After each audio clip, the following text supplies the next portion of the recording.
founding with a couple of young people that didn't have any business experience, didn't have any money. And Google was founded very similarly. You know, from these young, it was one of those young startups that came out of nowhere and became so huge, or it went public, it became a public corporation. Its value was so high, and I don't know, I think Apple's well above Google in capitalization and in profits and other things right now. But Google is a big contender. Google's play, I think, is out there on, boy, everything's going to be on the cloud someday, and all the benefits of the cloud come to everybody. Well, they don't come to a few people like me because I don't get broadband at my home. And we don't have enough strong laws like we had in the days of telephones when there was a monopoly in the United States and you could not own, use, or purchase your own telephone. We had laws that they had to send phone wires to every single house in their geographic territory. But they don't have to send broadband there today. And I'm only a mile out of town and I can't get broadband. So I'm kind of left out of that part of the future that Google's all about.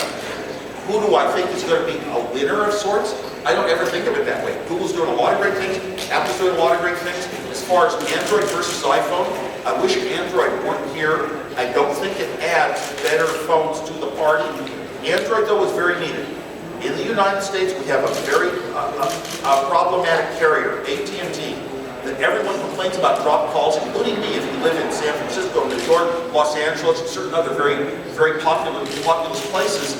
It doesn't work well. When you drive, it doesn't cover as much of the country. And our other carrier, Verizon, did not have the iPhone. Verizon was the better network of the United States. I always have to carry Verizon phones. My Androids are usually Verizon phones. I carry Verizon Wi-Fi's to help my iPhones when they need the help. And it has paid off over and over. I can't tell you how many times I'm in a hotel and the internet fails. I bring out my little Verizon Wi-Fi's to share the internet.